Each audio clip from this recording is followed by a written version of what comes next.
Bonjour les amis, alors je vais vous faire mes prévisions pour jusqu'au 23 septembre. Alors comme vous pouvez voir sur la roue, elle est assez équilibrée. Il y a des planètes dans tous les éléments. Il y a quand même 5 planètes en Terre, le Soleil, Mercure, Jupiter, Uranus et Pluton. 2 planètes en eau, Saturne et Neptune, une planète en feu, Vénus, et une en air, en balance, Mars.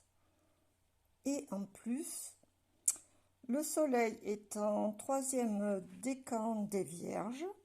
Il rentrera en balance le 23 septembre à 8h51. C'est un soleil qui favorise les Vierges, bien sûr, les Taureaux, les Capricornes, les Cancers et les Scorpions. Cette semaine, il y a des aspects au soleil très intéressants. Tout d'abord, le soleil est en trigone avec Uranus le 16 septembre. Alors ça, c'est des idées originales. Une ouverture d'esprit. Pour tous les artistes, c'est très bon. Il y a aussi le Soleil qui est opposé à Neptune. Alors ça, on dit que c'est un peu de la confusion et de l'incertitude, surtout pour les Poissons, les Gémeaux, les Sagittaires et les Vierges. Ça, c'est le 19 septembre. Mais c'est contrebalancé par le Soleil qui est en trigone avec Pluton.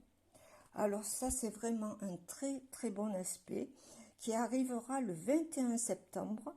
Vous savez que Pluton, c'est une lame de fond et il est très puissant. Il donne du courage, du dévouement. Ça concernera surtout les 3e décans des Capricornes, des Taureaux, des Vierges, des Poissons, des Cancers et des Scorpions. Profitez bien de cet aspect très fort. Les aspects à Pluton sont, de toute façon, Pluton c'est une planète qui agit vraiment en profondeur. Alors maintenant, pour ce qui concerne notre activité, on regarde Mars. Alors, Mars, où est-il? Il est là, il est en balance. Alors bon, c'est sûr que l'action en balance n'est pas très tonique, mais c'est beaucoup de diplomatie, c'est très conciliant.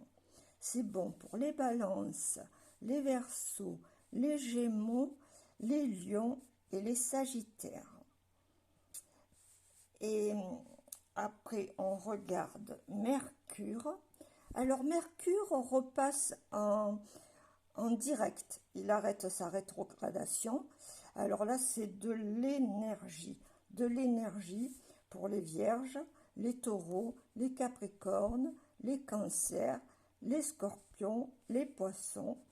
Et en plus, regardez, il est en trigone avec Jupiter. Vénus, trigone, pas Vénus, Mercure, trigone avec Jupiter. Je me mélange les pinceaux. Ça, c'est une très bonne nouvelle. C'est bon pour les démarches administratives, pour tous les signes que j'ai cités ultérieurement. Et c'est bon pour les finances, pour les lions, les béliers, les sagittaires, les balances, les verseaux et les gémeaux. Maintenant que l'activité est passée, on va s'intéresser à l'amour. Alors, notre Vénus est toujours en Lion. En plus, elle est en sextile avec Mars, là et là. Alors là, le charme agit. C'est en fait le sentiment et le désir qui sont liés. C'est très bon pour mes béliers, mes lions, mes sagittaires, mes gémeaux, mes balances et mes verseaux. Bon, il y a un petit carré là, la Vénus est en carré avec Jupiter. Des fois, il y a une petite dose de trop. Mais bon, c'est pas mal. Moi, je trouve que c'est une semaine vraiment intéressante. Bon, je vous fais des gros bisous. Bon dimanche.